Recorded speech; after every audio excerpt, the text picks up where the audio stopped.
For the first time in more than a decade, we're starting to see more and definitive signs of currency crisis around the world, plural. Now, these currencies aren't falling because Jay Powell now thinks he's going to cut rates at a slower pace. The Eurodollar is rampaging in places like China, India, and most of all, Brazil right now for Eurodollar reasons. Down in South America's largest economy, for example, one of the largest economies in the world, the real is threatening to collapse despite massive interventions by officials over the last week. That's the thing. Governments pretend to be and are always portrayed as all powerful, when time and again the Eurodollar shows everyone paying attention who's really the boss.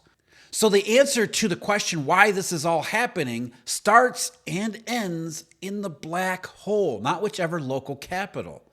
The black hole has been punishing all these places for what is the original sin of the 2020s. There wasn't a recovery. It was fake, a cover-up of price illusion and government spending.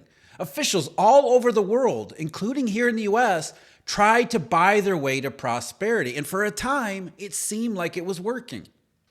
But as the illusion wears off and the spending buys less and less in the economy, the Eurodollar's judgment and its hammer is coming down increasingly hard. It's the same story what's already toppled governments in France and Germany that's threatening to hit Canada, as I mentioned a couple days ago. Now we're seeing China's CNY that's today at a more than year low, despite the fact that state banks are borrowing US dollars again. India keeps getting pulled deeper into the black hole, a new record low for the rupee, even though that central bank has been shorting the crap out of the dollar to stem the tide, and it doesn't work. But as I mentioned, the big one right now, that's Brazil. The real is absolutely crashing. The central bank is aggressively raising rates while directly intervening in FX markets, and none of it is working. I guess the smallest silver lining here is that the real's crash is the best illustration for how this has nothing to do with Jay Powell. It really is the Eurodollar's world, and we all have to find a way to live in it. The Chinese have been trying to do that for a very long time because the global economy stopped working years ago, and the 2020s have only made it worse. So the idea that Powell is not cutting rates fast enough at the Fed, and that explains why the dollar has been surging against all of these currencies, is just nonsense. There are times when interest rate differentials, not policy differentials, market differentials, do make a difference in currency exchange values. Those tend to be in short-run time periods. Over the longer run, intermediate and longer term, it's all about fundamentals. Fundamentals as perceived, not by governments or central bankers or economists or the media, but the Eurodollar. The black hole is guiding everything. So the tendency to blame everything that happens on some central bank change or policy or perception of change policy like we're seeing today, that we get from every source, economists and central bankers who have an incentive to try to keep the central banker at the center of the conversation, even when, as we'll see here, they are far from it.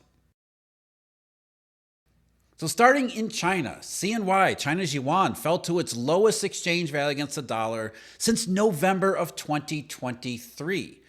The Chinese government has been fixing the midpoint stronger since around November 15th. Signaling to the marketplace that it doesn't want the currency to continue to slide lower, yet it continues to go down anyway. As it has, not because of interest rates, but because of the fundamentals in China, as we continue to talk about on this channel all the time. The failure of the bazooka, an economy that's only getting worse, a banking system that is on the verge of crisis itself. That's why the currency continues to go lower. Fundamentally, China is in a tough spot, and dollar providers need to get paid a lot more to provide dollars to the Chinese. As a result, the Chinese government tries to circumvent that problem by, at various periods in time when the currency is weak, having Chinese banks, especially the policy banks, go into the FX market, borrow US dollars so that they can sell them, which really means redistribute them into the local currency markets, basically supplying dollars at a cheaper rate that the marketplace won't directly to Chinese participants, usually through Japan. And that's the case today as China's yuan goes lower again. According to Bloomberg, Chinese state banks sold dollars after the onshore market opened, or at least according to traders who always ask not to be identified because they're not allowed to speak publicly. Offshore branches of big banks, big Chinese banks, also reduced yuan lending in the swap market, resulting in tighter liquidity offshore, the traders also said. And that's about trying to remove yuan that's available in Hong Kong in order to deprive speculators of the funds that they can borrow and then short the yuan, therefore buying the dollar. Central bankers always try to portray themselves as the big elephant in the room, or the big gorilla, or the big dragon in this case, and at the same time to say, well, we can't do much because speculators are speculating against us, and that's the reason why our currencies are weak. And none of those things are actually true. They're doing their best to apply moral suasion, which is to try to convince the markets, don't you dare bet against the government, when it's not really speculators, and it's not really a bet against the government or anything else. It's just the fundamentals at work as perceived by the Eurodollar system. They realize that when CNY goes down, that's bad for China. It's bad for everywhere else too. And the failed bazooka, the banking woes, and everything else, that only adds more pressure. It's not speculation. Again, it's fundamentals as perceived by the Eurodollar system. You look at the way things are going in China, especially the failed bazooka, the stimulus, government not really knowing anything, not really knowing what to do about it. It's understandable why the currency would be going down, even before we even think about Jay Powell and the Federal Reserve. Same is true for India, for reasons that I've discussed before too. The Indian rupee fell to another new low below 85 to the dollar. In fact, it's down again today, even though everything else in the marketplace has reshuffled after yesterday. It's down to 85.13. And the Reserve Bank of India, I did a video on this recently, shorted the crap out of the US dollar in non-deliverable forward, which is the absolute most stupid thing they could possibly do, because it's not speculators. They're targeting speculators when speculation isn't the problem, as we see from the fact that the Indian rupee continues to get weaker and weaker and weaker, despite the fact of all of this intervention. Intervention doesn't work because governments aren't as all-powerful as they'd like to make you believe. The fundamentals of India look a lot better than China, to be sure, but they're not exactly good themselves. And the fact there's a lot of questions arising about India that are shared with what we'll see in Brazil in just a second here. But also the Indian economy is starting to show signs of cracking, as well as in the credit system too. India has been experiencing a shadow credit boom, which, as we saw 6 years ago, can turn into a bust all really quickly. The latest statistics from the Reserve Bank of India on credit growth show just 10.6% year-over-year change. It had been near 20% just a couple months ago. So credit growth has slowed way down in a very short period of time, raising fears of the shadow banking bust. In addition to the credit statistics, Indian imports absolutely soared in November. Huge growth in imports, which means that India needs more dollars to pay for those imports. At the same time, in November, Indian exports were relatively weak. They're really weak, which meant that there are fewer dollars coming in. That means that for the Indian system overall, the exporters who have spare dollars, there's fewer of them available to be recycled and relent to importers so that they can go out into the global marketplace and buy all of these imports. So there's a bigger need to source dollar funding to buy all these imports on the global marketplace at the same time that the Eurodollar system is looking at India and thinking there's a lot of risk there. I'm going to charge a growing premium to do so. And that's why the currency continues to fall. Increasing questions about the state of the Indian banking system, what that might do to the economy, as well as this massive import need that has really skyrocketed over the last several months. No surprise there. So you got China, you got India, but the big one is Brazil. And just so you know, I wrote about Brazil just a couple days ago. And if you're willing to get go deeper into the money and macro world, we've got a Christmas sale coming up this weekend, starting December 22nd. Like I said, I went really deep into the Brazil story at our deep dive analysis 2 days ago, including a detailed look at how and why Brazil's central bank has intervened in the past, and why it is doing something very different this time around, and what all of that means. We were introducing Eurodollar University's AI that allows you to search through a vast volume of not just my material, but material that I've uncovered over many, many years, as well as ask it questions and get answers from the Eurodollar perspective. We've also got memberships and the daily briefing subscription, all the information. Check out our website. Coming up Sunday, Christmas sale, really after Christmas sale, Happy New Year sale that begins December 22nd. So China, India, but Brazil. Brazil's currency is absolutely crashing, and it has been since around really the same time that China's bond yields began to plummet. Talk about globally synchronized there. It's not about interest rates, it's about global factors. And China and Brazil are very much tied together. Brazil is downstream or upstream, depending on your perspective, from China, which means that weakness in China absolutely has a big impact on Brazil. So the global factors that weaken China's economy and has put it on its current course are also having an impact around the world, including Brazil. So with the real crashing through, well, it had been stable throughout November, despite the Trump trade and everything that happened in the early part of last month. But then again, like November 27th, the real really starts to fall. And by last Friday, that forced Banco do Brazil to intervene directly in the spot market. As I said, very different from how the Brazilian authorities intervened back in 2013 at the initial stage of the currency crisis there.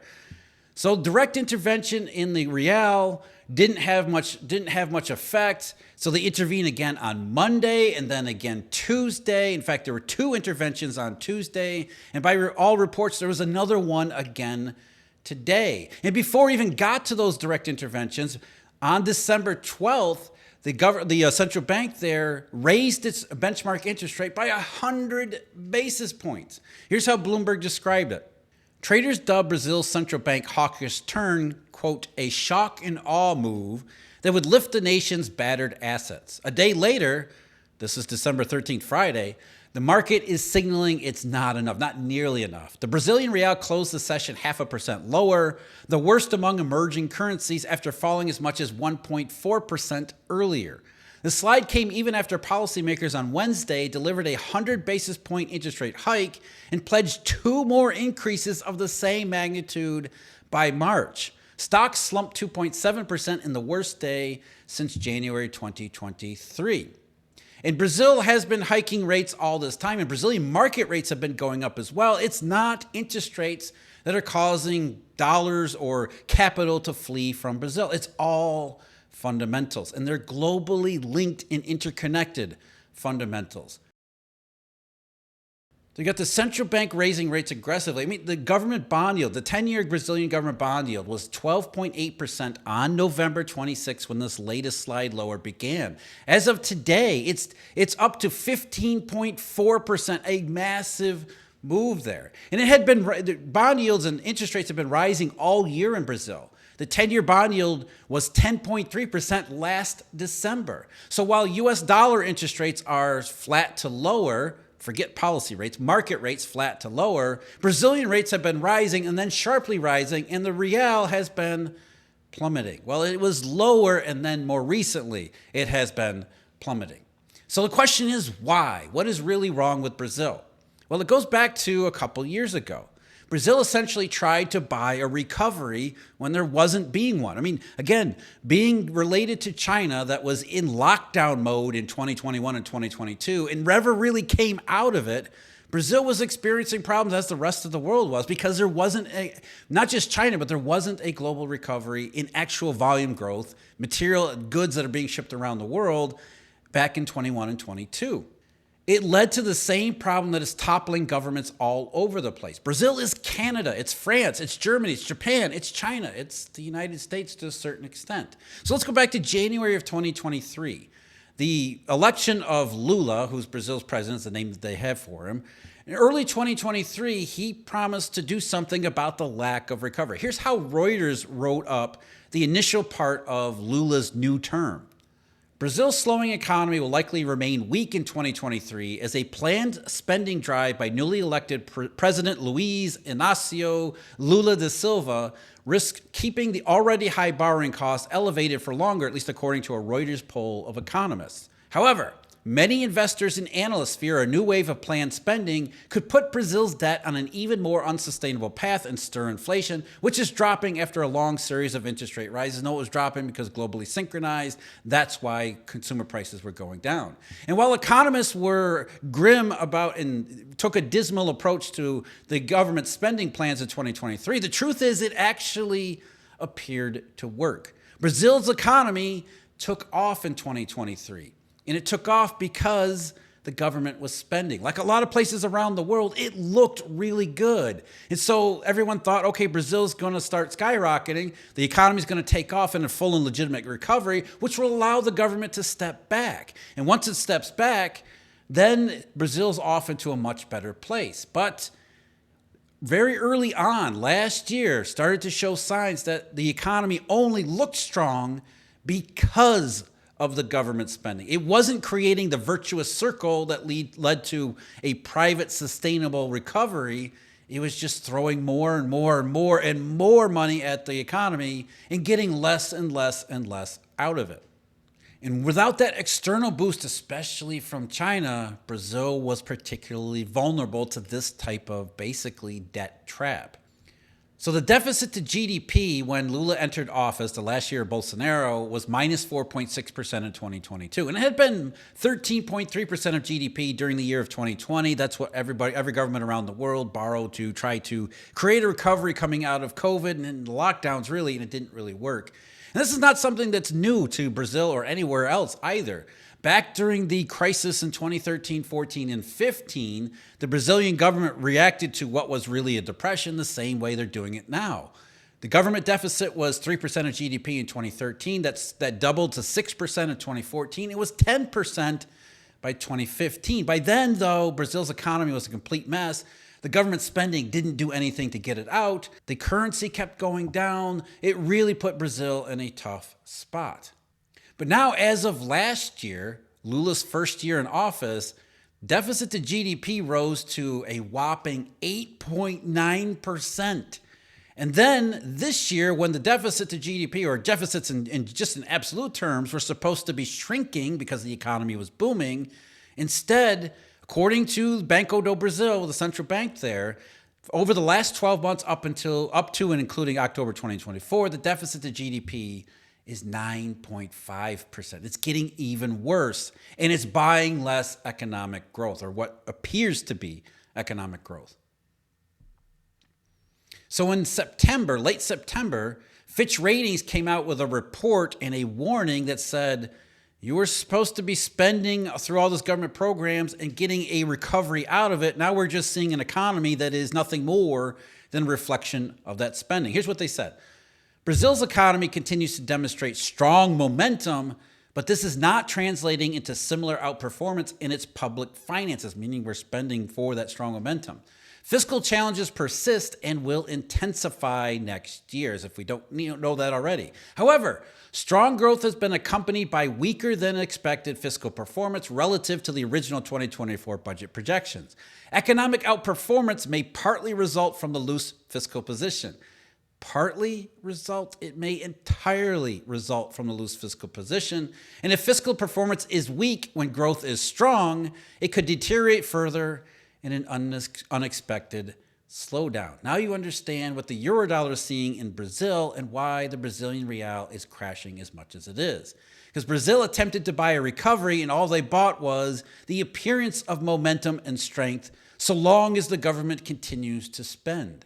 And the government knows this. That's just why they're not slowing down their spending. They're stuck. That's the debt trap. It didn't create a recovery. It just created the illusion of one. But now the Eurodollar is calling the government. It's not really a bluff, but they're calling the government's position and saying this isn't sustainable, especially with a globally synchronized downturn at the end of this year heading into next year. The risks in Brazil are all over the place, and they're getting much worse.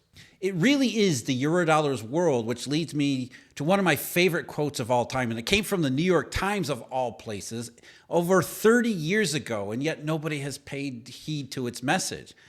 In the wake of the British pound crisis in 1992, the New York Times wrote, "The world's currency markets, it seems, are no longer governed by central bankers in Washington and Bonn, but by traders and investors in Tokyo, London, and New York, as the chaos in the currency markets this past week has shown." Tokyo, London, and New York, the major nodes and nexus of the Eurodollar system. So given all of this, all around, not just in Brazil, all around the world, China, India, everywhere else, you have to ask the question, why is the Eurodollar so angry with Europe, with China, with India, with Brazil, with Japan? Is it really because Jay Powell today thinks he might not cut rates as fast as he had 3 months ago? Of course not. Which, by the way, even today, the Fed is still believing it's going to cut more rates than it did 6 months ago by the Fed's dots. So they're still cutting rates. Interest rates are still likely to go down, especially at the short end. So that's not explaining why all of these currencies are getting weaker and weaker. The fundamentals are why that's happening. American rates are going down, and yet it's other currencies that are getting crushed, with some of them on the verge of more than just multi-year or even record lows. They're on the edge of legitimate currency crisis, maybe for the first time in over a decade. That's certainly the case in Brazil. It's the Eurodollar's world, which means you have to pay close attention to what the Eurodollar cares about. And those are not what you hear in the media, from economists, or from central bankers and governments. Don't forget, check out Eurodollar University's Christmas sale this coming weekend. In the meantime, if you want to see all about the utter stupidity of the Fed and its dots, I did a live video on that yesterday, and it's the one I've got linked below. As always, thank you very much for joining me. Huge thank you, Eurodollar University members and subscribers. And until next time, take care.